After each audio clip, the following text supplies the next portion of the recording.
Welcome back to another video. So I just wanted to give you guys an update on the stock market. So we are going to take a look at the NAS100 as well as the US30, SNP500, gold as well as oil from a technical perspective, and obviously look for the best probability in the market there. Now if you're new to the channel, a sub would be appreciated as I provide valuable educational content on a daily basis. And if you enjoy the video, please smash the like button for the YouTube algorithm.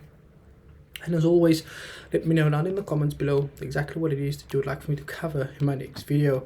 Now, starting with the NASDAQ 100. Now, here on the monthly time frame, what do we see? Now, from a monthly perspective, we can firstly see how the market had printed the strong level of support. Market broke below that support. And from a monthly perspective, this month we saw the market actually close above this level of resistance and tested it as support. However, there is a strong possibility that the market could continue this move to the downside. So what we see over here is we can see how the market had printed this long candle, and the next candle came to fill in that wick. Normally when you've got a candle like this with a long wick, there's normally a possibility for the next candle to fill in the wick. Market is also perfect structure, but we can see how the market has just completed the same formation at the neckline, giving us an indication that there's definitely a possibility for us to look for some selling opportunities further in the market there as well. Now, if you take the Fibonacci from the high to the low of this massive impulse, you can see how the market tested and rejected the 61.8, which is known as the golden ratio. So there's definitely a possibility for the market to come and test these previous levels here in the market as well. Now, if you drop down on the weekly time frame, what do we see? Now, from a weekly perspective, it's quite clear that the market had printed this very strong structural area over here. This level here acted as a level of resistance, support again, and the market's back to test it as resistance. The market had also printed this massive impulse. After an impulse, you expect a correction before the continuation. I can also see how the market had the possibility of now printing this W formation, which is considered a bullish pattern from a technical perspective. Now, next up, if you drop down on the daily time frame, what do we see? Now, from a daily perspective, I made a breakdown on the market on Tuesday when the market was sitting at this level. Explain all of the reasons why we can expect the market to continue lower. Now, the best way for us to approach the situation in terms of where we are now is we are still bearish in this market overall, but we can see how the market had broken above this level of resistance, came to test it as support. The market also printed this massive impulse. After an impulse, you expect a correction, and the best way to measure that correction is by taking your Fibonacci from the low to the high. And we do expect at least a pullback to the 0.382. Now, as traders, we have to be reactive and not predictive. Now, the best way to approach the situation is we're going to wait for this level of resistance that is now turned support to get broken, because once that level of support is broken, it would then be turned resistance. On the retest, we then are going to look for selling opportunities for the market to also go and complete this head and shoulders pattern, which is considered a bearish pattern from a technical perspective. Now, as traders, we have to be reactive, not predictive. There's also a possibility for the market to go and retest that previous level of resistance, create an equal high, and then start a consolidation phase before the breakout there as well. Now, as traders, we have to sit on our hands and see what the market is going to show us, because why things between Russia and Ukraine doesn't seem to have slowed down. So there is definitely a possibility for stock market to go back to where it needs to be there as well. Now, next up, we do have the US30 over here, starting on the monthly time frame. Now we got the similar type of price action over here. So we do also have the market completing this information.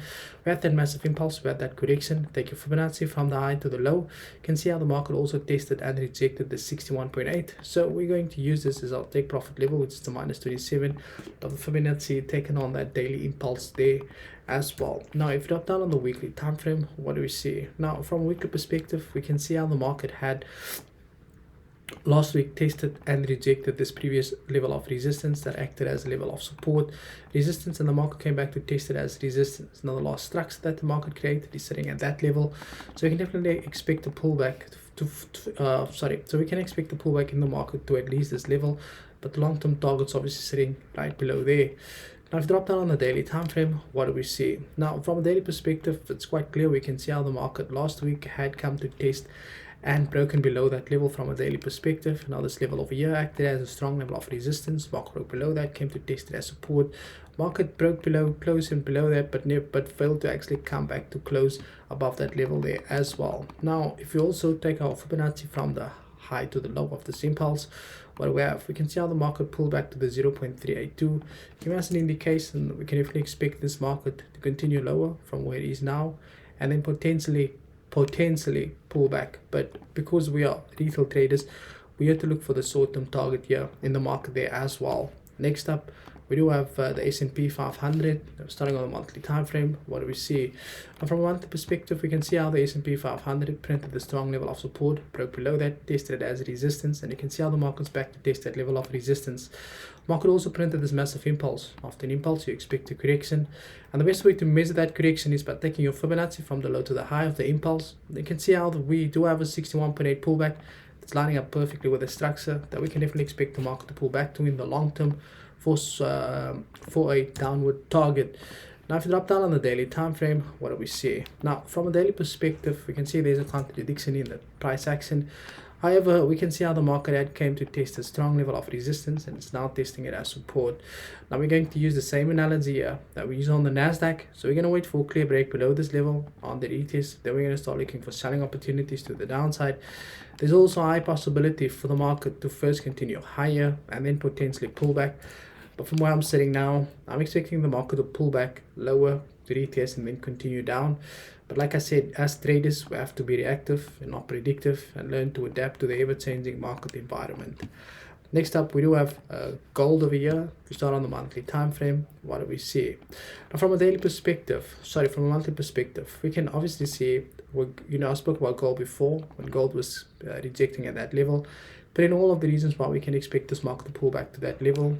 On Thursday, I said that we can expect gold to fall from where it is now. The market was trading there, and that is exactly what the market had done. Now, the price action hasn't changed much since I last spoke about gold, but we can see over here that gold is now testing this strong level of resistance in the market that is now turned support.